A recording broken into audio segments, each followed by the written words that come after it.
Ladies and gentlemen, how are you today?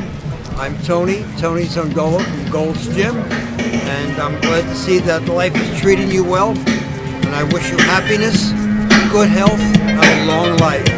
God bless. Tony Z talks mad old school stories about the Mecca of Bodybuilding, Gold's Gym Venice. In this jam-packed interview, we talk about their earliest competitions, diet, steroid cycles, Arnold and other celebrities, old school gym atmosphere, Superman complex, training attitudes and partners, and of course, old school lifting techniques. Hi everyone, thanks for tuning in today. I'm Sasha, Natalie, and I've got the great pleasure of interviewing Gold's Gym Venice legend. Can you state your name, sir? Tony Zungolo. Okay, and can you please give us a little bit of history about yourself? Certainly. I was born in Philadelphia and lived nearly 25 years in New York City. My family and I came out to California as permanent residents in the summer of 1970. I had been a member of Gold's Gym since 1965. I was a school teacher in New York City, and you get the summers off, so I would come out with my family. We'd spend 2 months out here, and I would train there, along with a couple of other popular gymnasiums at that time. Joe Gold founded that particular Gold's Gym in 1965. So I've been a fixture in the place for a long time. Sounds like it. And it's been really a remarkable experience, especially the transition from the early days into the empire that it is these days. And also the changes in public attitude towards exercise and physical fitness culture. It's another world, it's another universe entirely, and it's been nice for me personally to see this gradual metamorphosis in such a favorable direction. Back in the day when I started, back in the 50s in New York City, I started training when I was 13 years old. It was the summer of 1955. Now, they had gyms back then, but they were called health clubs. Okay. And they attracted people who had the money to spend, and you get a jacuzzi and a swimming pool and maybe a little kitchen, all these accommodations that the regular gyms didn't have. The gyms back in those days could be pretty tough places. They had a lot of interesting characters. One day I was training in Pasadena in the summertime. It's about 106 degrees outside. It was oppressive.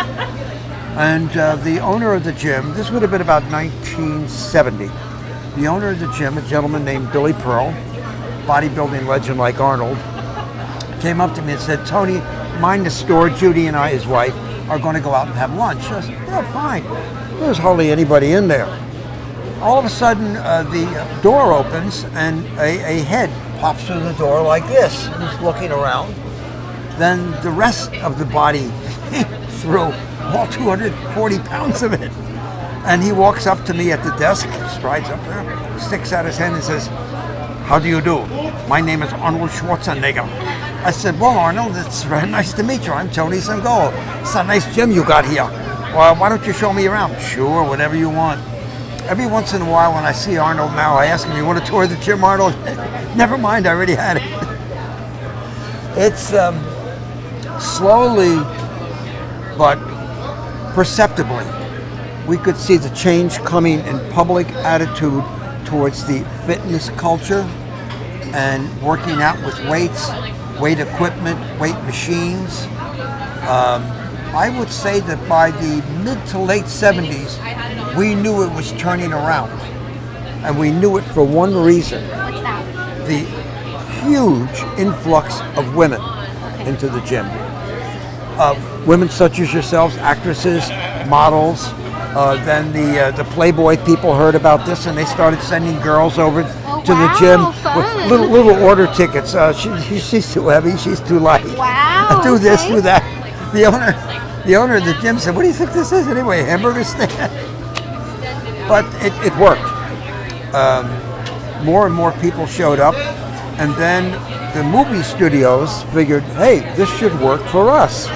They sent over people like Tom Selleck, Sally Fields, Maud Adams from Octopussy, most of the girl cast of Octopussy and the other James Bond movies. It was quite interesting for us. We figured, wow, we graduated.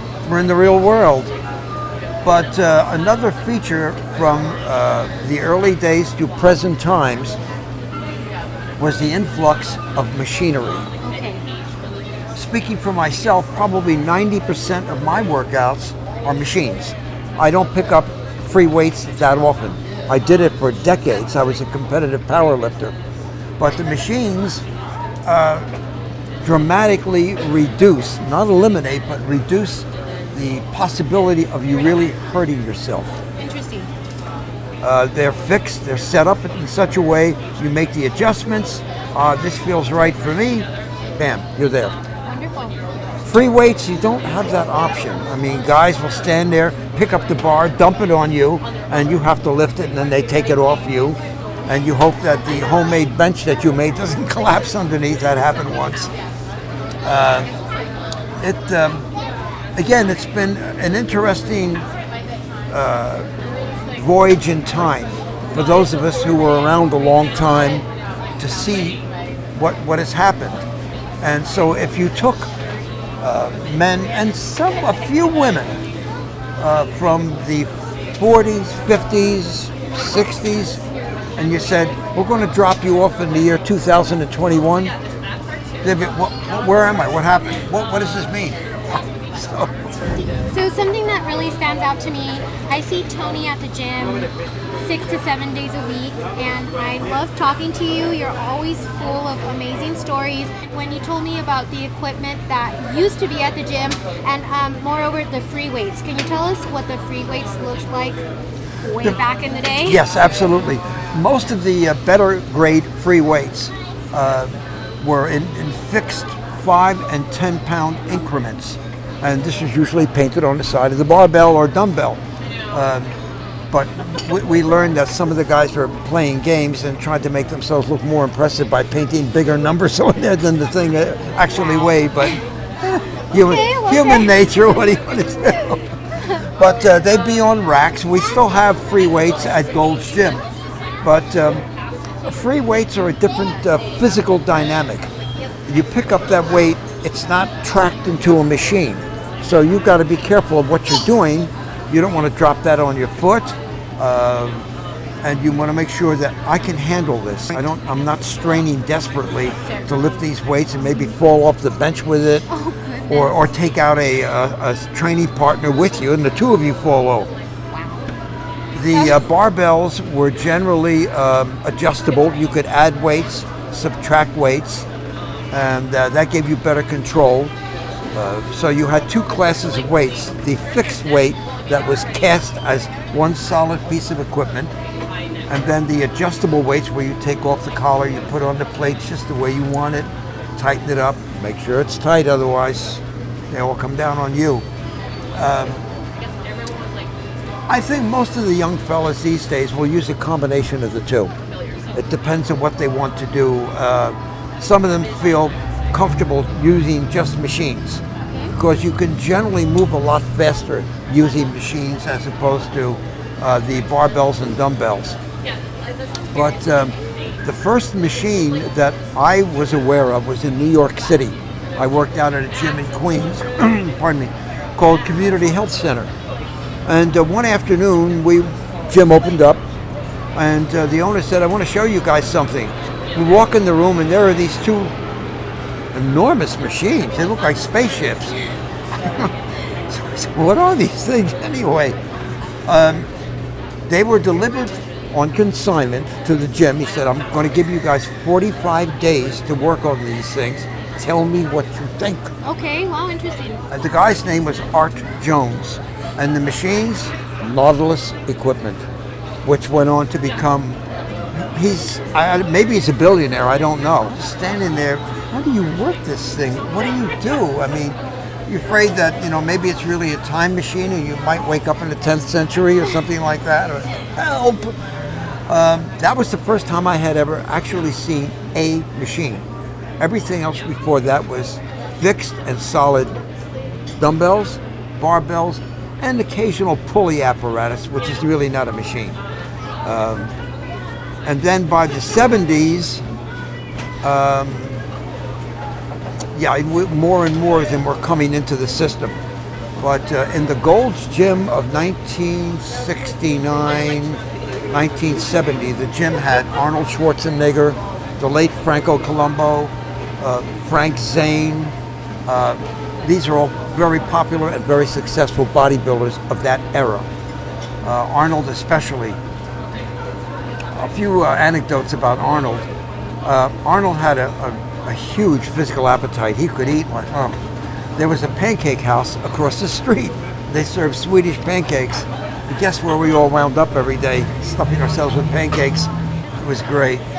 And we would go to the beach, and the guys who like to surf would do some surfing too, and soaking up sun. It was a wonderful era, really. It sounds like a wonderful era, and I do see all the posters and the photos around at the gym. And yes, I do ponder what it must have been like to walk around with all of these legends. We knew that it was becoming popular, and some of us were becoming popular, especially when Arnold started winning one contest after another. Gotcha. Because his only competition up to that point was a gentleman named Bill Pearl. But when Arnold was like 22 years old, Billy was 42. And Billy won the Mr. Universe title in London at the age of 42. In those days, that was unheard of for a man in his 40s to win a contest of that magnitude. And he came back to Pasadena, and I gave him a big bag of pistachio nuts, which he had been holding as a reward for himself. So we're sitting there eating them. I said, Billy, you going to do any more of the competition? He said, Tony, no. He said, that's it. He says, I've been doing this since 1959. I can't do this anymore. I said, not a problem. You don't have to prove anything to anybody anymore. So that left the field open to Arnold and a few other guys that you'll see in that movie they keep running in there, Pumping Iron, 1977. Yep. Yeah. Mm-hmm. Just as a correction point, I don't know why. I think they put 1977 up there. That's when it was actually released. Okay.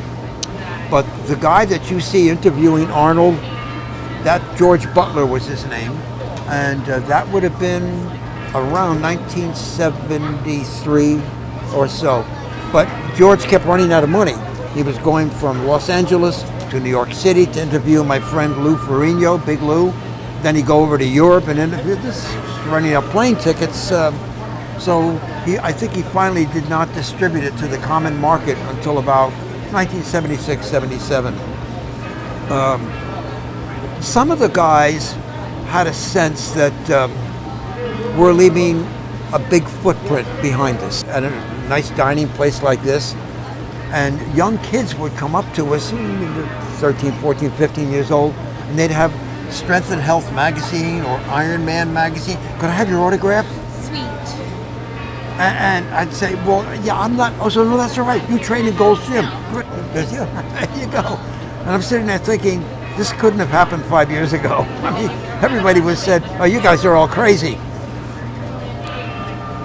One of the main turning points for this whole process to move forward at the speed with which it did, the medical profession.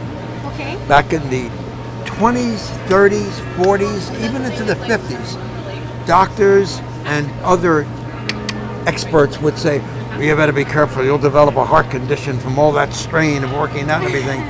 And here I am, I'm 14 years old, I'm thinking, Doc, you don't know what you're talking about. But they started to come around because people with injuries, physical conditions, were training with special trainers, what we have over there. And some of them were like Ray Liotta, the actor. Yep. He's in there. Suddenly, the medical profession, slowly but surely, was telling people, get in the gym and work out. Rebuild yourself. Okay. My own personal physician always check. He knows I'm working out all the time, but he keeps checking. You're getting in there, aren't you? I said, yes, I'm in there 7 days a week. Sometimes twice a day, Doc. Don't worry about it. And there was another aspect here that I almost hesitate to mention it, but it's that important. One word: steroids.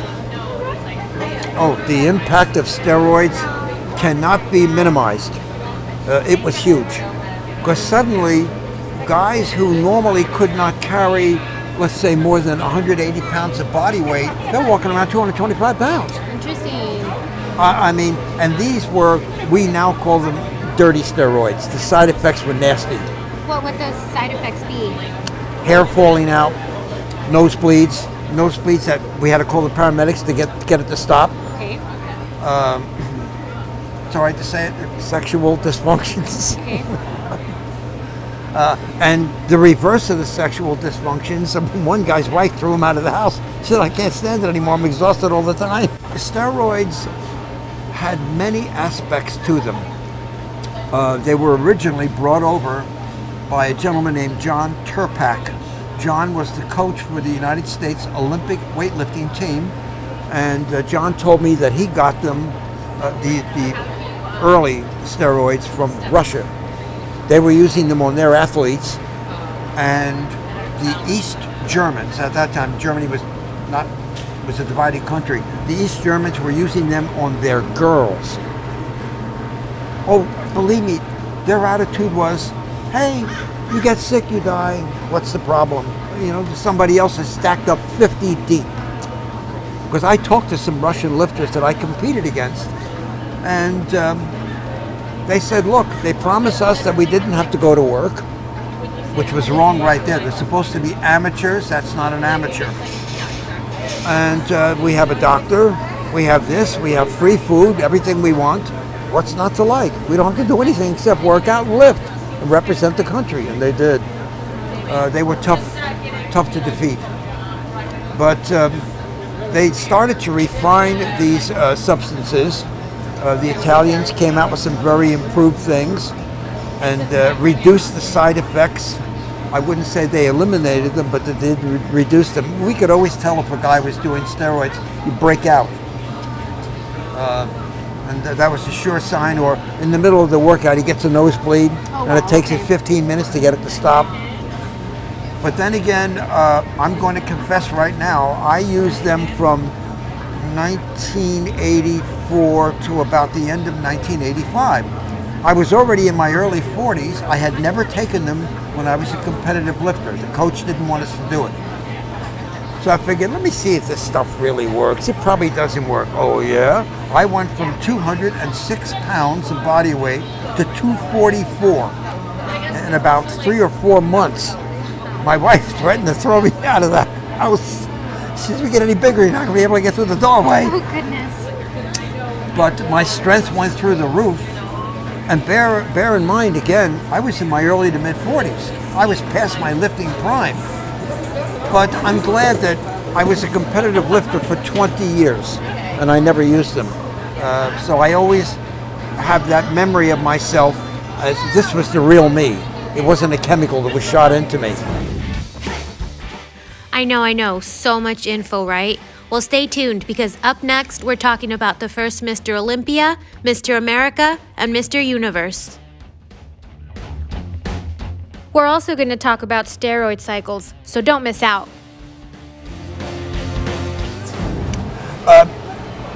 Prior to exactly 1965, the biggest titles for a bodybuilder to achieve would have been the Mr. America title, which was always a standard. The public liked that. They may not have understood it, but they liked it. And that title stayed with you all your life, that you were once Mr. America. That's awesome. And then a notch or two above that, you had the Mr. Universe titles. There were 2 of them. The big one, the one of quality, shall I say, was in Britain. It was the NABBA title. That's where all the really heavy-duty people went, including Arnold. Then all of a sudden, magazine publisher and fitness promoter Joseph Weider, the late Joseph Weider, came up with the idea of creating a new title, new contest. Joe was in it for the money. I mean, he was very open about it. He said, I want to make money. He had magazines out there that were geared for like kids. Hey, how do you bomb your delts and blow yourself up? Everything was an explosion with Joe. I mean, blasting this and bombing that. said, I'm going to start a contest called Mr. Olympia. I said, all right, did you clear it with the Olympic Committee? He said, yes, I did. They had no problems with it. So the first Mr. Olympia competition was held in New York City. I was living there at the time in 1965. And we knew that a large contingent of bodybuilders from California were going to show up. And one of them was a gentleman named Larry Scott. Larry was one of a kind. He was movie star handsome, terrific suntan, just about the right height at that time, 5'8", 5'8.5", give or take. And he knew how to work an audience. He'd get on that stage and he'd slowly stride across with that panther-like glide. Then he would stop and look up at the audience and smile, then keep going. The audience by this time was going crazy. They were tearing the place apart. So wonder the whole building didn't collapse. It was an old building. It was in the Brooklyn Academy of Music. That building was constructed in 1895. I said, we're not going to get out of here alive tonight. Anyway, he won the title. He comes back again next year, 1966, same place, won it again. And all of a sudden, 1967 comes around. Where's Larry? It seems that Larry was getting regular blood tests for the steroids that he was taking, and the doctors told him, Larry, it's over, kid. Wow. No more. That's it. Your liver and kidney readings are coming back heavily negative. Finito for Larry. He took it hard because, I mean, you're going from here all of a sudden, and this is a big problem for men and women who are doing steroids. You develop this Superman complex, this giantism complex, and here's the trap. You never want to go back to being what you once were, and you'll do anything to prevent it. It almost killed my friend Lou Ferrigno. I knew Louis when he was like 17 years old back in Brooklyn. And I think Louis would never admit it, but I think his father got him onto steroids because they wanted something that would give him that big jump over everybody else. I just saw Louis about 2 weeks ago. He showed up at Gold's. It was nice catching up on old times. But as I was saying, you don't want to lose what you have gained. So there's the trap. You don't come off them. See, the steroids are basically safe, if you go in, stay on. We used to call them cycles. Let's say a cycle was 3 months, okay? 4 months. Then you phase out for a month, stay off it for another 3 or 4 months, then get into your next cycle. That was the key word. Unfortunately, what did a lot of guys in or caused them some real problems, including Arnold, he's not going to admit it, but it did, they never cycled off. Okay. They just stayed on it, period.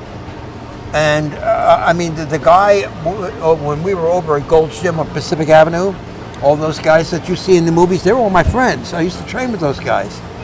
And every Thursday, just regular as rainfall, the guy with the brown bag would show up with all the goodies inside. And we'd go, Arnold, the brown bag guy's here. Oh, goodness. Oh, there was no attempt to hide it. I mean, everybody. But we had 2 girls in there.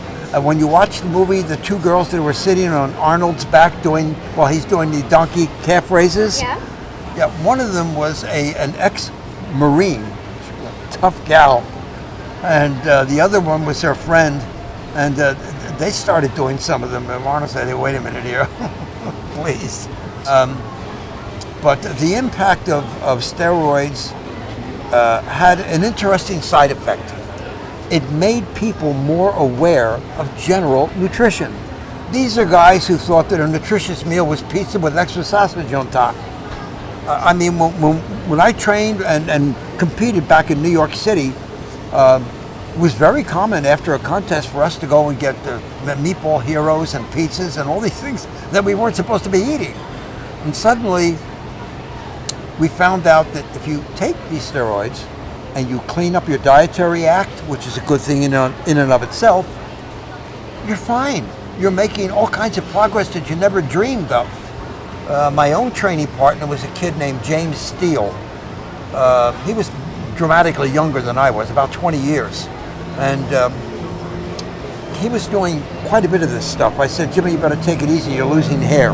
Okay. Yeah, he combed his hair, whoops. Then he got on to a whole big program of vitamins and minerals and other various healthful substances. So it opened a door to things that were more important in the long run than the steroids. Good. Because you knew that sooner or later you'd have to come off those roids. You'd better, or you could wind up dead. But the vitamins and minerals, the herbs, the healthful foods and drinks, lower sodium and all that, this may have been a contributory factor to my still being here, because my doctor wanted me to get on a low sodium diet. He said it runs in your family. So get off the high, pick up a can or whatever it is and read what the sodium says. He says you'll be stunned by the amount of salt that's in these products. That's why they taste so good. Exactly. So it was, compared to the old lifters of the 20s, 30s, 40s, and even into the 50s, it was like another world. Okay. And I'm happy that some of them got into and out of the whole field at that time. I knew some of them personally. They were markedly older than I was at the time, but they knew that their day had come and was going. So they just gradually went into something else. A lot of them became surfing, Okay. hiking, mountain sports, skiing. A very, very close friend of mine was a 4-time winner of Mr. Olympia, and Jay Cutler. And I mean, recently, 2009, 2010, 11. Actually, I think he should have won it. Well, sorry, it's time to transition. I hope you're digging all the stories so far. Sit tight, we've got more.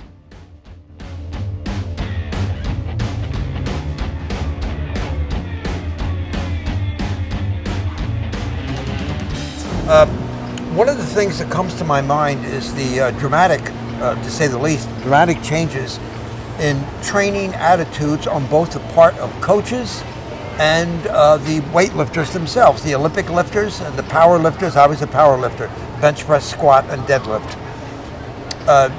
In the early days, it was very common for our coach to sit there with a big cigar, blowing cigar smoke out on us while we're trying to work out.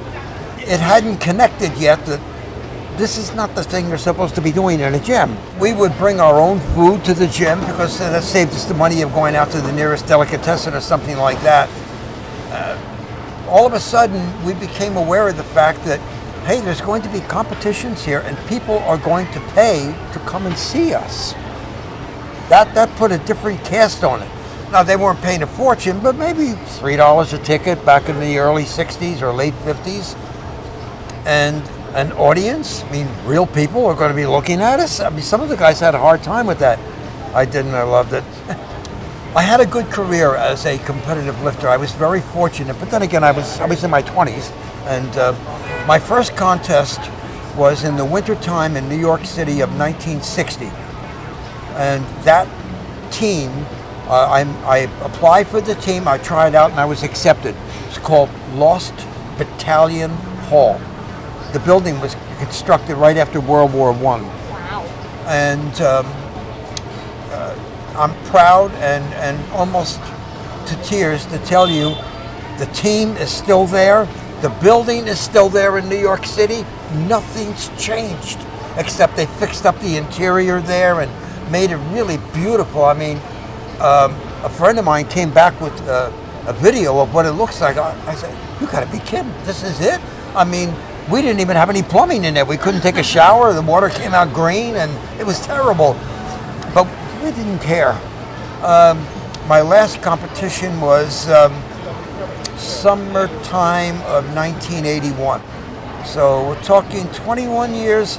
I knew it was time to stop. My body was basically saying to me, don't make me do this anymore. Really? Okay. Right. Yeah. You'll be sorry.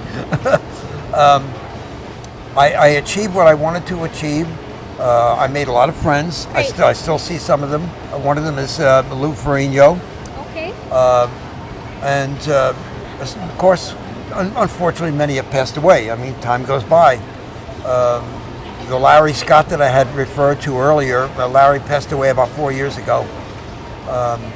Some of them are still around. They're amazing guys. Some of them are older than I am, and they're still working out in the gym. They're in their 80s. For the record, I was born July 10th, 1942 in Philadelphia, Pennsylvania. And when I first picked up a weight, I was probably about 12 or 13. But back in the day, you're growing up in Philly, Philadelphia, New York City, so you play schoolyard type things, stickball, softball, handball, and the weights were something that we did on occasion. Then one day in New York, again about the summer of 1955, I'm walking down the street there on one of the main streets in Queens section of New York, and Vic Tanny's gym. Tanny Brothers had a chain of gyms all over the country. And I'm looking in the window there, and I see all these people. God, they're all buffed out. I couldn't believe it. And here I am, this very impressionable kid. I was only about 13, 14 years old. And this voice went on in the back of my head, and the voice said, "You can do this." I thought, yep. 2 days later, I called up Macy's department store and found out that they had a big sale on beginners weight setups, 80 or 100 pounds. So some poor unfortunate guy working for UPS had to carry the weights up the stairs to my apartment. And that was the start of it. I trained in my own bedroom for about a year and a half, banging weights to the floor. My neighbor downstairs was really happy about that. And then finally, high school comes and goes. I trained with friends in high school. And one day in French class in high school, which was Bishop Lachlan Memorial High School, my classmate was Rudy Giuliani. Oh, wow. You know where he went. Yeah. So we're in the French class there with Brother Francis, our French teacher. And one of the guys in the classroom who was pretty well built for a kid about 17 years old, 16, 17. He's reading Strength and Health magazine when he's supposed to be reading the French book. So brother comes down there and says, "Let me see that." He goes, starts reading it. 2 days later, Brother Francis comes up to us in class and says, "Would you guys like to start a weightlifting team here in school?" Well, yeah, but we don't have any weights. He calls up York Barbell Company, Bob Hoffman. 3 days later, a 450-pound Olympic set along with professional bench pressing and a squat rack shows up at the high school. And that was the beginning. We used that. I went over to St. John's University in 1960. And in the beginning, here's that old attitude from coaches. Well, we don't want our guys to become muscle bound and so forth. Our guys were getting slaughtered in competition because the other schools, NYU, Columbia, all these other schools, they had weights in there and their guys were training and we weren't. So we went up to the coach and said, "Do you want to win anything? Yes or no?" "All right, I'll buy them. I'll bring them in." We started winning. One day, this kid shows up at the gym. He's probably about, I'm going to guess maybe 18, give or take. This kid was enormous. His name, what a nice boy. His name was Lou Ferrigno. And he came with his father, Matty, who managed him and drove him and so forth, because Lou had a serious hearing problem, so he couldn't drive. And I asked him, "Lou, what do you want to do?" He says, I want to win the Mr. Universe title or Mr. Olympia. I thought, he could, 6'5", 250 pounds, he could do it. He trained very hard. Did he? Yeah, very hard. Dedicated? Oh, very much so. Very much so. Very driven. And anytime he slacked off, the father made sure he was Matty was something. But he wanted his son to succeed. They lived in Brooklyn, I lived in Queens. So you might think, well, that's only about 8 or 10 miles apart, but in New York City terms, that's a big distance. You go with the schlepping around. You can go crazy with the subways and the buses and the traffic there. And so I would go over to R&J Studios in Brooklyn and say hello to Lou. We train a little bit. Then when we all came out to California in 1970, I lost track of him for a few years, but then he resurfaced and competed against Arnold. He almost beat him. It was very exciting because now we had men from other states, other countries coming in and bringing with them their training ideas, and you would meet men and occasionally some women who I can see them now frozen in time, the way they once looked. Most of them are not around anymore. Some of them were legendary weightlifters. They were remarkable. I look back over it now, and our guys couldn't do this. Ladies and gentlemen, when Sasha first approached me with the idea of presenting our video here, I thought, this is fabulous, because she correctly pointed out that in a few years, maybe a couple of 100 years from me, in a few years, most of us won't be around anymore from that era. And everything will, that continuity that's so important, will be lost. It's even to an extent lost on current guys in the gym. I mentioned the names of these bodybuilders and they stand there and very politely listen to me. They don't know what I'm talking about. And it's not their fault. Nobody tells them anything. The gyms don't particularly want to dwell. I mean, they got all the pictures up on the wall, so you can say, who's this, who's that? Most of them were friends of mine. So it's easy. Oh yeah, that's Chris Dickerson. Yeah, I remember Chris. Yeah, he did this and that and the other thing. At the time, we, back in the 50s and 60s and into the early 70s, we never thought that we were going to wind up having our pictures up on walls of gyms and being, quote, stars, if you want. But you brought out something very important, the sense of continuity. How did we get here? What happened back in the 1920s after World War I? You could probably go to any gym in this state and nobody can answer that question. But I had the pleasure of meeting some men. When I met them, I was just a kid and they were already in their 80s. They fought in World War I. They fought for Germany. And when the war was over, they applied for citizenship to the United States and they were granted. So they came to mainly New York City, Boston, Philadelphia, some to Chicago, and they got into these we call them old-fashioned gyms with the fixed solid dumbbells and barbells, beer steins on the wall, the whole 9 yards there.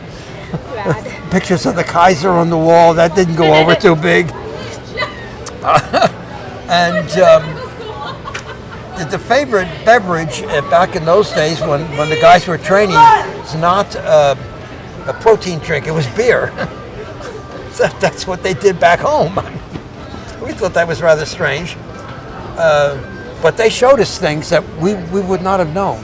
One of the guys saw me doing deadlifts. This is a lift where it's pretty much a brute force lift, but there's a technique to it.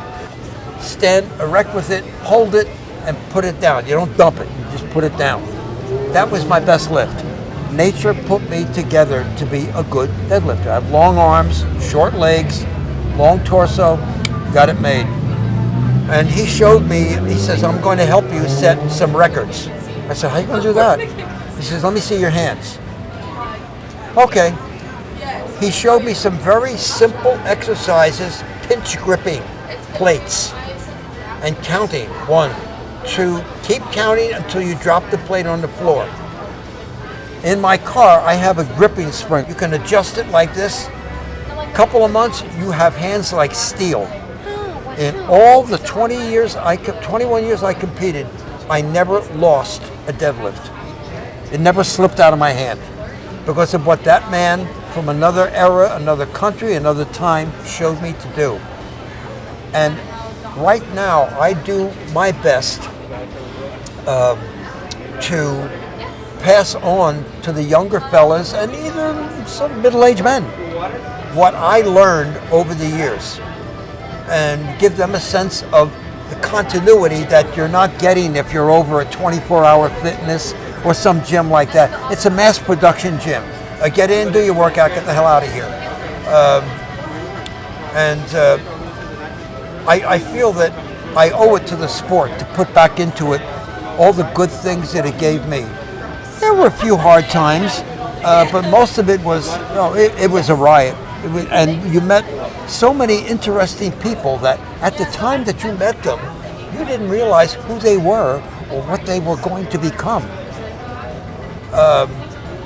On the pleasant side, I was working out one day. This has got to be about early 1963. Yeah, I wasn't married at that time. I was still a student in St. John's. And I'm working out in the gym there. And this really attractive girl comes up to me and she says, "Could you show me how to do that exercise you were just doing?" I said, "Yeah, sure." So I worked out with her a few times. And then I didn't see her for a while. And one of the guys comes up, taps me on the shoulder, he says, "Do you remember Adrienne?" I said, "Yeah, sure, I haven't seen her." He said, "Here's Playboy, turn open the centerfold." There she is. Yeah, she did the exercises all right.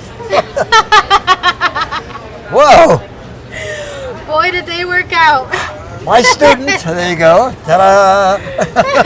Oh my God in heaven. She's still alive. She's about 80 years old now. Wow. So really, yeah. And God bless her. Anyway, again, you don't really know. I met a Hawaiian weightlifter. He was born in Honolulu. And his name was Tommy Kono, Kono. Tommy went on over his weightlifting career. He was an Olympic lifter, press, snatch, clean, and jerk. Okay. This guy, to this day, is as much a legend as a weightlifter as Arnold is and Big Lou as bodybuilders.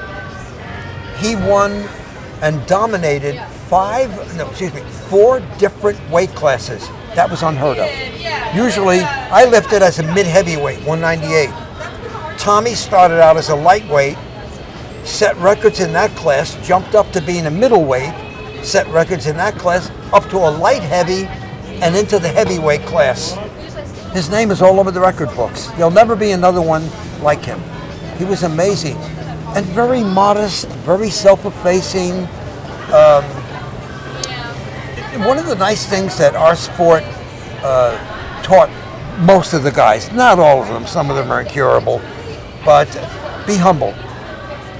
You think you're strong, you think you're special, you think you're amazing, guess what? There's a dozen guys out there just like you. Exactly. And they're stronger than you are. There was one other feature that came along in the early to mid 60s that had an enormous impact on weightlifting. I can't even tell you the impact that it had. It was so big and so pervasive, I guess would be the word. My friends and I heard of a martial arts contest that was open to the public. It was down at the Manhattan Center in New York City. Okay, we go down there, we plunk down the $2 to get in. A nice place, beautiful atmosphere. And this was non-contact karate. You couldn't hit anybody, you stopped like that, and you would be awarded points. Taekwondo, Korean style, Tang Soo-do, Japanese, different styles. So at the end there, we go up on a stage and we talk to some of these guys and they say, "What are you guys doing? How you train and everything?"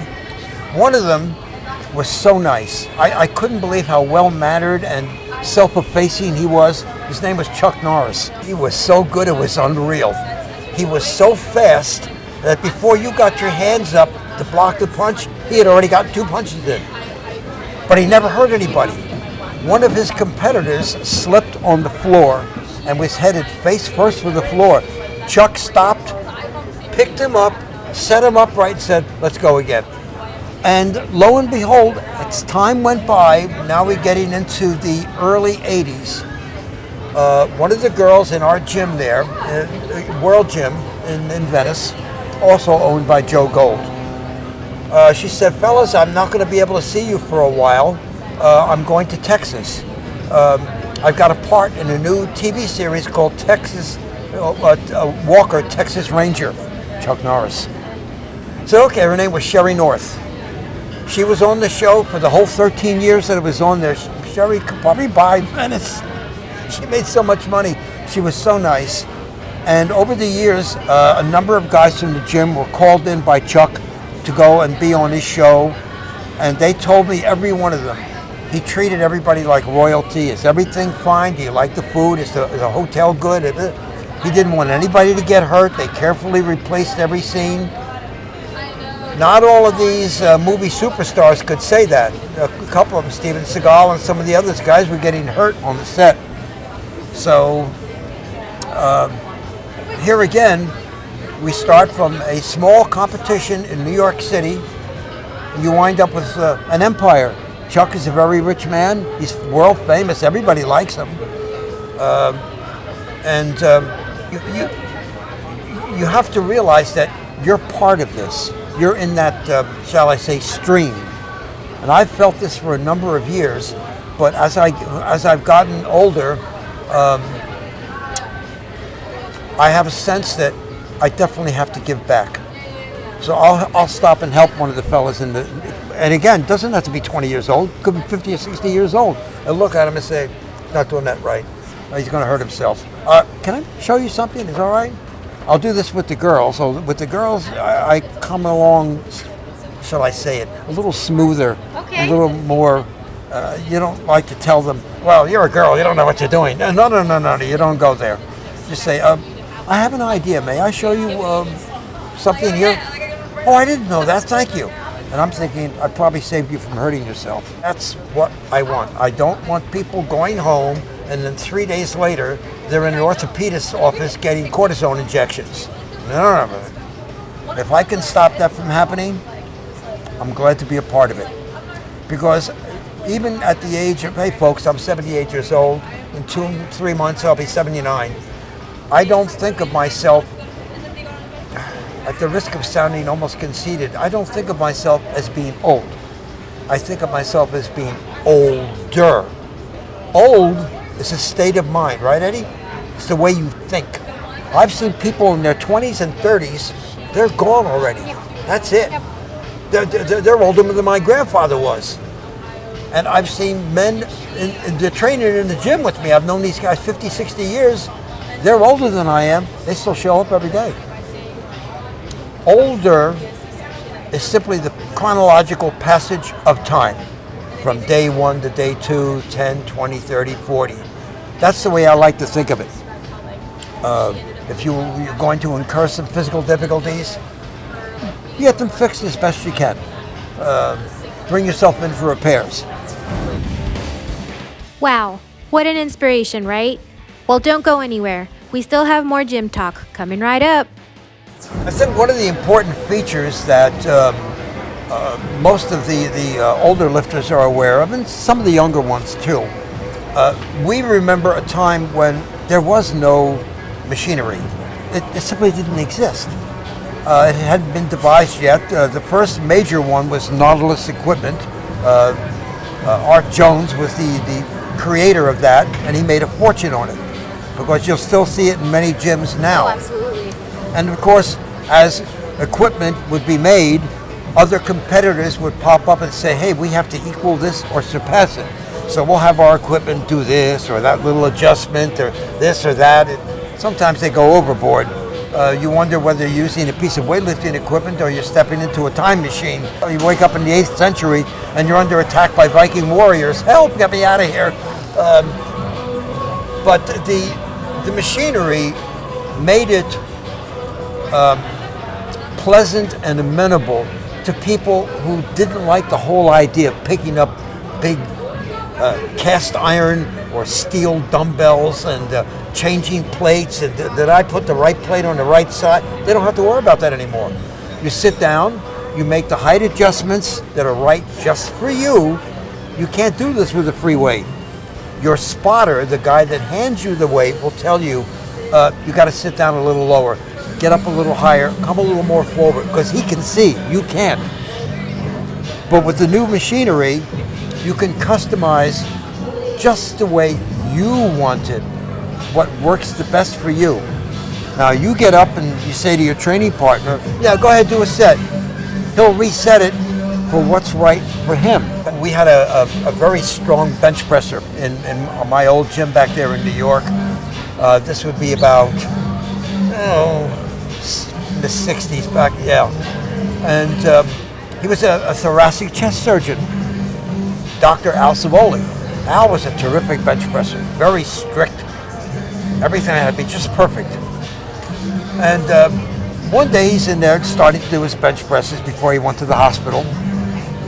And I said, Al, do you need a spot? You okay? He says, no, I got it. Don't worry about it. It's all right, Tony, don't worry. So we go in the other room there at Lost Battalion Hall in Queens, Rego Park, Queens. And all of a sudden, we hear this horrendous crashing sound of weights banging on the floor. This is immediately followed by, Al, get this thing off me. Get this thing off me. I can't, help, hurry up. We all go charging in the room. Oh my God, poor Al, he's been crushed to death. Oh, this is terrible. So there is Al, the bench snapped in half. Because, and he should have known better, it was an exercise bench for bodybuilding purposes. It wasn't designed to hold 420 pounds of weights, plus his 210 body weight. That's about 630 pounds. It wasn't built for that. It's broken in half. He's on the ground there. He managed to control it on the way down. This is a really strong guy. So we go over there and we're going to try and get this thing off him. To this day, I'm not quite sure why everybody started laughing. And I mean, we were laughing so hard we could hardly lift the weight. You know? And he got so angry, he starts yelling and cursing at us. Oh, what are you morons laughing about? I'll tear you apart, get this thing off me. And of course, the more angry he got, the more we laughed. Finally, we get it off him. And the coach comes in, he says, oh my God. He says, Al, I don't care whether you're a doctor or not, you're going to the hospital right now. Don't even think of leaving. I've already called the paramedics. They got him to the hospital there. And he's a very lucky man. He just had some bone bruises. Nothing broke, nothing tore. Again, that was a unique moment. But still, you learn a lesson from it regarding equipment. Use the equipment for the purpose that was intended to do. Don't try and make it do something that it really wasn't designed to do. You could wind up paying the price for it. What is a difference that you see from bodybuilders, you know, a little bit back in time to what you're seeing now at the gym? Boy, that is a great question, and it's a very complex question because so many factors have now been introduced into the workout environment over the decades.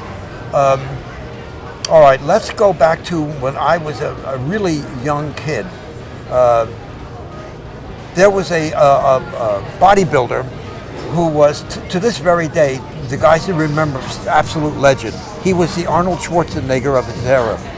His name was Steve Reeves. He was only 20 years old. Okay. He was the youngest Mr. Universe there ever was. And Steve had movie star looks. 6'1", thick black hair, very handsome face, terrific physique without being like overdeveloped. Never took a steroid because they weren't around then. And the movie studio sent somebody over to look at him. Bam. You're going to be in our Hercules movies. Really? He ran off a whole bunch of Hercules fighting the demons and all these other movies. They got his body weight up. They wanted him to be bigger for the screen. And they sold very well. They were a guy named Joseph Levine produced them. And Steve made a lot of money. And he was in the movie business, I'm going to say at least 10 years. The reason that the movie studios loved him was that he was a country boy from Montana. They didn't have to hire a double to ride the horses. He did it. He was terrific. He grew up with them. They didn't have to teach him how to work out or anything. They said, this guy's perfect. We saved us a bucket of money. And finally, he made a few other movies that didn't have anything to do with it. Morgan the Pirate, I think, was one of them. And finally, he married a nice lady, and he got tired of doing movies, so he moved back to his Montana, to his first love, which was raising quarter horses. Steve passed away about 6-7 years ago. We're not entirely certain, but the general feeling is that he went in for a hip replacement operation. He never got off the table. No. Somebody screwed up. He wasn't supposed. He should not have died from that. Somebody made a horrible mistake. He was only about 74, 75. He still looked. He had all his hair, all his teeth. He kept in good shape. He was amazing. He was, again, when you want to talk about transitional people like Arnold, Lou Ferrigno, back in the late 20s and 30s and 40s, a man named John Carl Grimmick. He's also passed away. John Grimmick was, he was remarkable. He was a gymnast. He did things that bodybuilders weren't supposed to be able to do, to be flexible, fast, gymnastics and beach adagio where people are standing on your shoulders and all that stuff. John did it all. In addition to that, he set world's records as an Olympic lifter, and when the Mr. America title was created, I believe 1939, right around there, 1940, John won it twice, back to back. They installed the rule that you could only win Mr. America once. Back to the Mr. Universe title, you could win it a dozen times. Interesting. They didn't care because it was, you knew when you were up on that stage in London that all the people in the front rows, they were from Paramount, Warner Brothers, British Studios, all the rest of it, and you knew you were going to make some money. Mr. America, not very few guys went on to make any money out of it because they some of them came out here, they got parts in movies and so forth, but very, very few really scored some heavy money. The smart ones put money aside and started other businesses unrelated to working out. They could continue to do the workout, but now the dynamic has just flipped around to the point where it's incredible, and Sasha knows this probably even better than I do.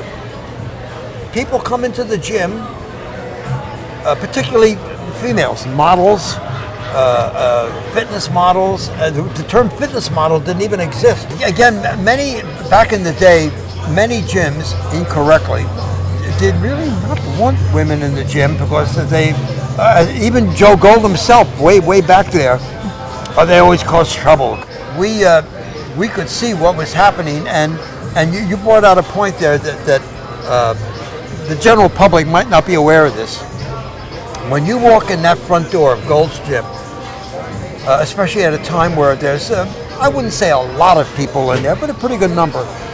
It's like taking your thumb and putting it in an electric socket and getting charged up. Absolutely. You go to a lot of other gyms, they're very big, they got all this lovely equipment, and it's, blah, blah, blah, blah.